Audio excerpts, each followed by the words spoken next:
So thank you.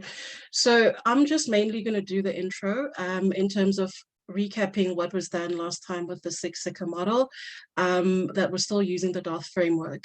And then the second part will just introduce what is different this time in what we're going to be doing with the modeling. Okay, so yeah, let's just go there. Just did that. So last time people who were here, we basically had a, sorry, this is just blocking things here. Let me just close it. We had the cohort state transition model, but that was more time independent. We had a cohort of members that were 25-year-olds, and then the time horizon was up until the age, it was going to be modeled up until the age of 100 years, and the cycle length was a year. So meaning we had 75 one-year cycles within that model. So we obviously had 4 different health states. We had the individuals when they were healthy, and then they either could remain in that state, or either they could become sick, remain there, or progress later in that hypothetical disease and become sicker. But throughout all those states, there was always that background mortality that they could either go and end up in a dead state.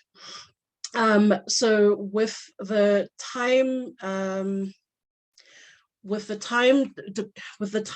independent model, the difference, sorry, let me just see the next slide. We used 2 different types of matrices, and that was the transition probability matrix and the cohort trace matrix, right? So what we had, if I can just go back, is that we had transition probabilities that went from one state to another. Obviously, when a patient went to the sick model, I mean, the sick state, they could either be placed on medication and then they could recover and go back to the healthcare state. But then if they went on and progressed into sicker, it was not possible for them to recover. So obviously with the interventions that we're modeling, we're trying to get them to, obviously, if they're sick, remain here for as long as possible and for it to take a while for them to progress to the sicker state. But in this time-independent model, the transition probabilities were assumed to be constant. So even the parameters that were entered into the model were fixed. But now, then we would obviously use these transition probability matrices and the cohort trace matrix to kind of put in and get where we were going to model and get our patients in order to find out where our patients would be at a certain time, right? But now we're introducing something different. Okay, before that, so we would see, we started here with 1,000 members in the cohort, and then as they went on into the various states, right, then they would get sicker, and the probabilities, you see that the number of people or the number of members would decrease. And obviously in the end, you see there that, yeah, there's only like a few number of them remaining in those states. For instance, in there, we get people that have died. Okay. So when it comes to the coding, my colleagues will talk a bit more, but obviously we're using the DOTH syntax, and basically it's so that we have a standardized way in which we code.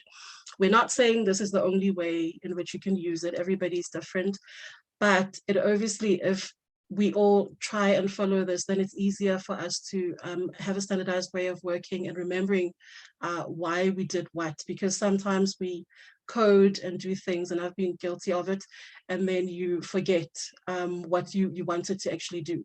So in this instance, the X would be the data type, and then the Y would be the variable type, and obviously that would be a descriptor of what you want. So keep that in mind as we're doing the coding or the programming, so that you remember why what is what, you know, what the other one means. If the P is there, it's a probability. If an M is there, it's a matrix, and then the description that you would have. Okay. Okay. So now we're going to move to the second part in terms of what we're doing in this particular tutorial. So in this instance, last time we had time independence. Everything was constant. But in this time, in this model, this time around, we're introducing the time dependency. So there are two types of time dependencies that we can think about. And one of them would be the simulation time dependence, which would be the time since when the simulation is started, right?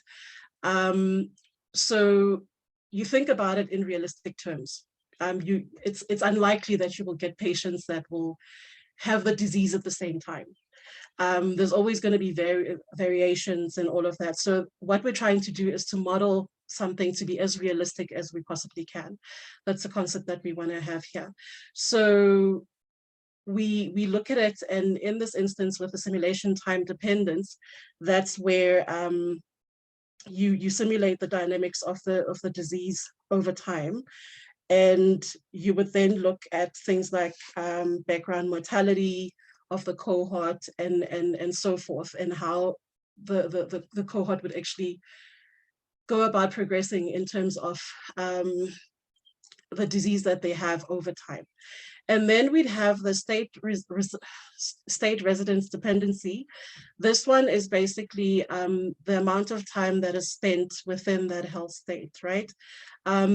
At the onset of a disease, a person you would model it differently. So when a person is diagnosed, and maybe let's say they've got cancer and there's a risk of recurrence, and maybe they have it a couple of times, right? The way in which you model that, the costs and the utilities and the transition probabilities, that would differ from someone who would maybe be in the later stage of the disease, where the healthcare spend would be more expensive. So obviously you would need to account for that. So these are some of the things that will be introduced in this tutorial. Okay. So how is the simulation time dependence a bit different? So we saw that in the last time where everything was constant, time was not put in there, right, in the transition probability matrix. But in this instance, we see that it actually has been introduced. Sorry. I'm just looking at my notes, guys. I apologize. Okay. So you would note that you would add time to the transition probability matrix, and that would mean that the probability of moving from one state to another can now also be different with each cycle, right? I think Josh will go into a bit more detail about how we would use the three-dimensional transition probability arrays and all of that later on. So with this cohort trace matrix, you would just need to make sure that obviously time is accounted for, but everything else within those rows would need to also, when you do your checks and balances, would need to be equal to 1 when you validate that. So the cohort trace matrix would remain unchanged, right, compared to the cohort model without the time dependence that we had last time. This is because as the distribution of the cohort goes across the states, it's bound to change over time. Okay, so the second part that we spoke about earlier was the time dependence on state. I don't know if you can hear me. Yeah, on state residence. So that would be the use of tunnels. This is a bit complicated, but basically the cohort would stay in each tunnel state for only one cycle, and then either transition to the next tunnel state or completely exit the tunnel state. So the issue here is that with your Markov model, sometimes it becomes complicated. Things are not as simple as they seem with the time dependence on state residence. So you would need to actually code in the history so that your model actually does remember. So for instance, if let's say someone was in a state that where they were sick, you would have maybe sick and then cycle 1, sick, cycle 2, and so forth, so that you can go back within that. But the rest of the team will actually talk into that in terms of how that works. And Yeah, so the cohort would then stay in each of the tunnel states for only one cycle, right? And then they can either transition to the next cycle, like I said, completely, or completely exit the tunnel state. So that looks a bit more complicated. But we will see how using the simplistic way in which the DOF group actually did it, that we can do this in a much more simplistic way that is not time intensive, or that is going to take a lot of your time and so forth. So yeah, I think that is it from my side. So these are some of the variables that, for instance, you would think about. I mean, we spoke about how you would write your different vectors and stuff, right, when you code. So this is just an example, but the scientific committee will go into a bit more detail. But you would basically use these to actually fill your transition probability matrix, right, which will then be dependent on the time that was spent in each of the respective state. So I think, yeah, like you would any other model, if you were to just think of it in terms of the types of patients that you have and how you would model things in terms of a realistic way as much as possible. That's what we seek to achieve, but obviously not doing it in a complicated way that happens when you use Excel. This is looking at simplifying it, but yeah, it's got a bit of a twist because it's now time dependent. Okay, cool. That's it from my end. Right now, we're gonna go ahead with my colleague, Joshua Sobwell, who's gonna talk a bit more into the coding arrays. Thank you.